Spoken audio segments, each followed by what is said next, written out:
So happy Hanukkah. Hanukkah is a funny holiday. What do you actually do on Hanukkah? And I know I'm looking at your shirt, Tar. I know what you're thinking. We light the Hanukkah candles. Of course, we light the Hanukkah candles. But okay, we do that at night, and then you wake up in the morning on Hanukkah, and then what do you actually do? What do you do on Hanukkah? On all of the other holidays, there's just so much to do. We're always busy. And that's only now, even when we don't have the temple. But just think about Sukkot. You have to make your sukkah and then be in the sukkah. And while you're in the sukkah, you're shaking your different fruits and greeneries. And on Pesach, every meal, you're eating this special food and you're drinking your special wine and you have your whole Seder. And there's like and that's just now. And I'll imagine in the times of the temple, you had to get to Jerusalem, and then there was all the temple service. Like every holiday has so much to do throughout the actual day. What do you do on Hanukkah? You light the candles, you wake up in the morning, and you're just like, what do I do now? What does a Hanukkah day look like? And so, since it's not a biblical holiday, we can't actually even look to the Bible for an answer, right? Like in the Talmud, in the Talmudic law, we hear about lighting the candles, of course, but what else? Is there anything else? So to try to understand this is actually a discovery that was revealed to me by Jeremy's brother, my brother-in-law Micah. He said, when you look in the Rambam, Maimonides, our great scholar, in his unbelievable corpus, his magnificent corpus known as the Mishnah Torah, the Yad HaChazakah, his book was actually the first time in um, Jewish history where there was a legal codex made of all of the Torah commandments and rabbinic commandments put together, going all the way from the Torah through the Talmud and all of the rulings. When you read the Talmud, it's like a compilation, a compendium of arguments and stories and rulings and discussions. You can't just open it up and know what to do. So Maimonides was the first one to actually write everything out in a categorized book, chapter by chapter, with like the legal summaries and bottom lines of all of the Talmudic discussions. So now when the Rambam, when Maimonides talks about Hanukkah, his chapter is entitled Laws of the Megillah and Hanukkah. And when he speaks there of Purim and Hanukkah, in chapter 3, he discusses Hanukkah and he discusses lighting the candles. But then he says there's actually one more commandment that's special to Hanukkah, and that's to say the Hallel prayer. Now, what is the Hallel prayer? Oh, sorry, guys. Anybody who's davened, anybody who's prayed in the Siddur knows that on any festival or new month, we say the Hallel, which is a special kind of festive compilation of psalms that we say to thank Hashem, Psalm 113 through 118.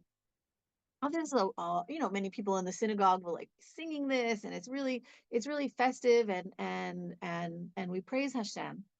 Now, one of the days where we do that is Hanukkah. What's interesting in reading Maimonides here is that he says that Hallel is a special commandment, a special mitzvah that we do on Hanukkah.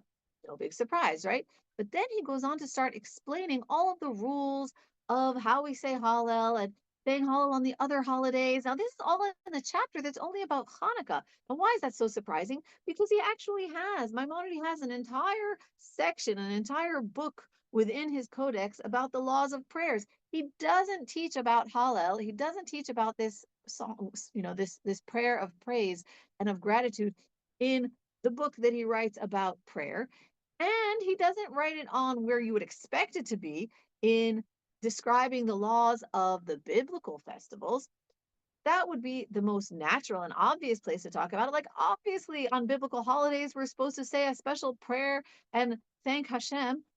And then it would be logical that would be like, okay, well, Hanukkah, it's not like a real biblical holiday, but we'll say Hallel on Hanukkah too, right?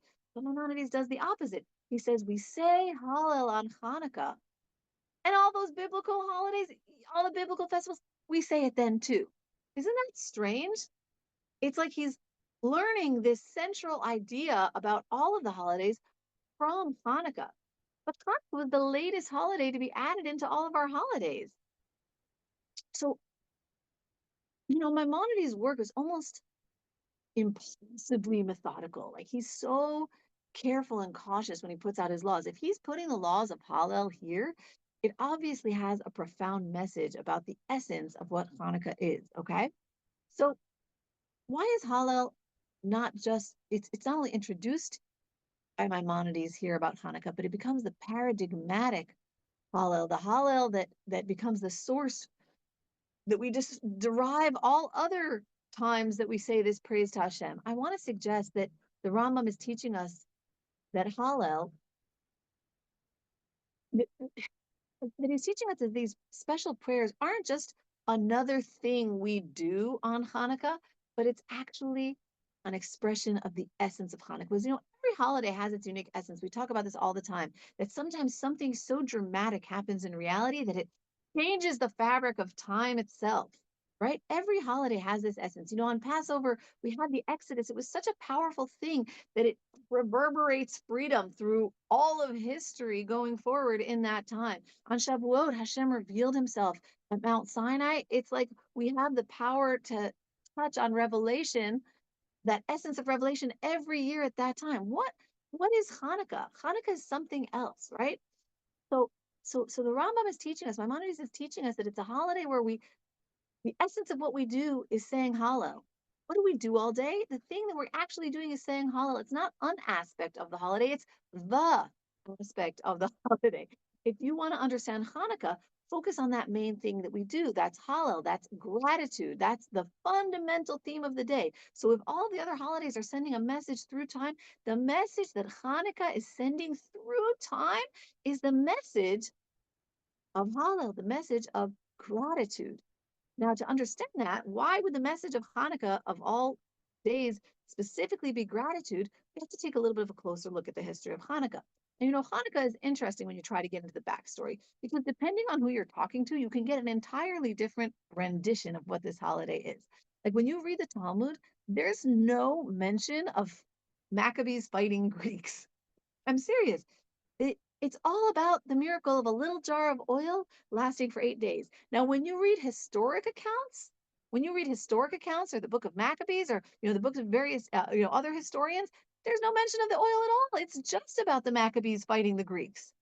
Now, that sort of and the main prayer that we say in the Amidah, in prayer, in our daily 18 blessings that we say, that we add in for Hanukkah, also only talks about the war and doesn't talk about the oil. So you're like, well, which one is it? And what's so interesting is that those two kind of versions of the holiday even exist today throughout Judaism, like within different groups in the Jewish people, like throughout the exile and among traditional Jews, and even today among ultra Orthodox Jews, the emphasis is almost entirely on the miracle of the oil.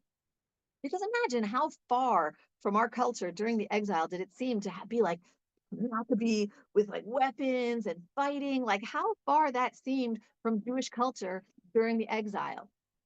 So even now, among people who aren't connected to Zionism within Judaism, really just identify a lot more with this miracle. It was a miracle that allowed us to continue the ceremonies of the temple and the rituals.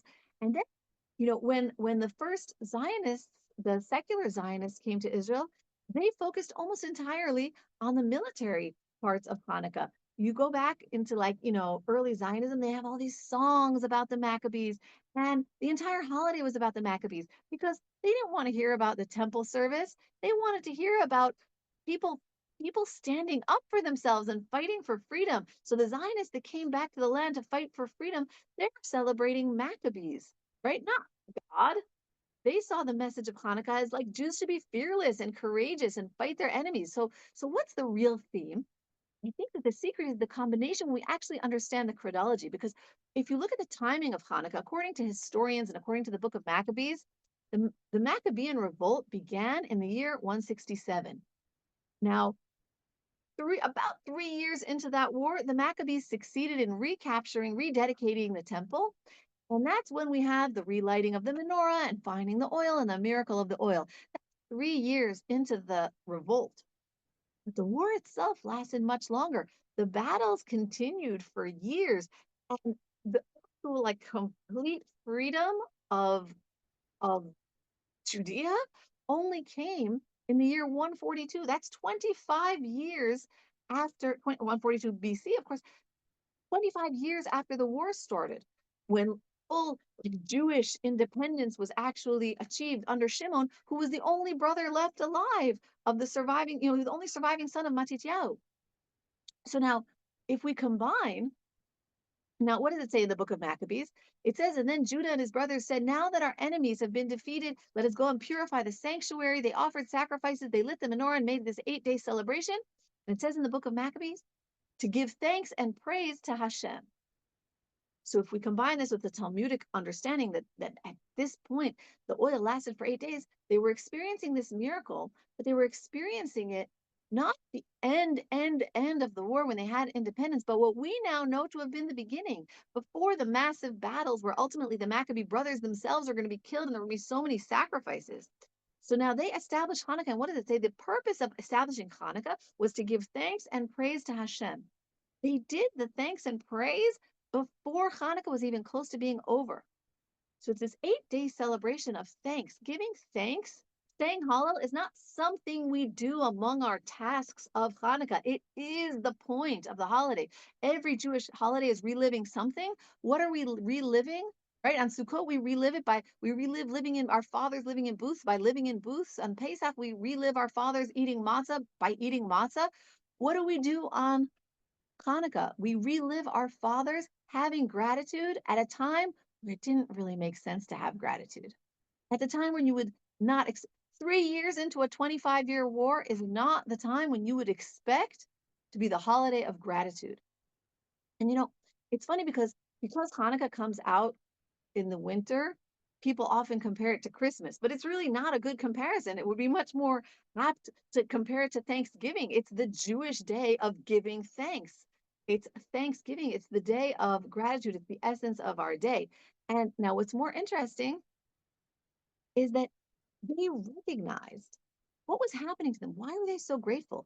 Why were they so grateful only 3 years into the war? Couldn't they wait and see what happens? Are we ultimately going to be free and then set the day of gratitude? No.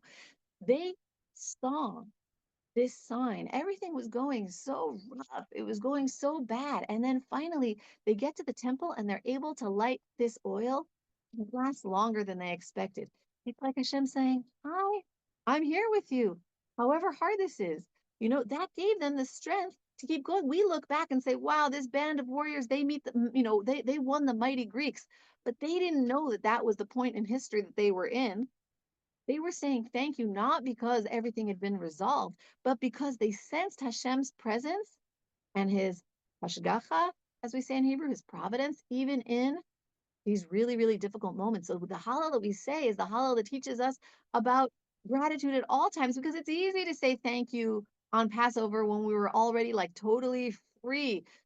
It's not easy to say thank you when you're in the third year of a 25-year battle, because we don't say thank you for the end of the story, but for the miracles that we see, the small miracles that we see within the struggle itself. Because the menorah was not the end of the war; it was this glimmer of hope to show them that Hashem was still with them. The like for me in this period of time of this war, and I think for many people, on October 7th, there was like the shock. I look back sometimes at the videos that I made back then and I see like how pale I was and like my eyes were just puffed out from crying. There was like the shock. And then came this massive motivation, like, yes, we can rally together, we can do this, we can change things. But then as things dragged on, there was so much pain and so much loss. There was just like this sense that it just felt like too much. And then I think for me, and I think for many people, there was this moment, and for me, maybe for other people it was different things, but for me, the beeper operation with Hezbollah was like this moment, like in like the oil just lasting for 8 days. It was this miracle where we know we're not at the end. We know that there's still so much to do, but it was such an insane miracle. You're like, what is that? It was an operation like nothing that had ever been done before. And it didn't mean that the war was over, and it didn't mean that sacrifice is over, but something in the spirit of Israel changed at that point, and has been like a sustained change in the atmosphere and feeling in Israel since then, because this feeling of a tide turning where you're like, Hashem is with us. And so whatever it's going to take, we have it. We will give it because we feel like Hashem is really with us. And so, when we're lighting our Chanukiah, when we're lighting our Hanukkah menorah, we're not just commemorating something that happened. We're reliving that Hashem is always with us in our darkest times. That's why Hanukkah always comes out on the darkest day of the year. The night that's the longest and the day that's the shortest always comes out on Hanukkah. Because you know what happens after that night? It's a night that's a little bit shorter. Like by definition, if you have the longest night in Hanukkah, you also have the night after that. That's just a little bit shorter and just a little bit more light to show us that when we feel it's the darkest, that's when we say thank you to Hashem. That's when we say the Hallel. That is the essence of the holiday.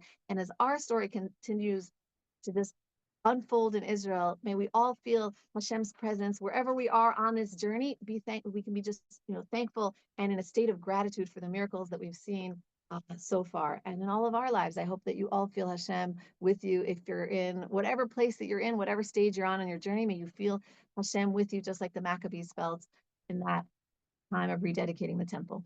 Bye, guys.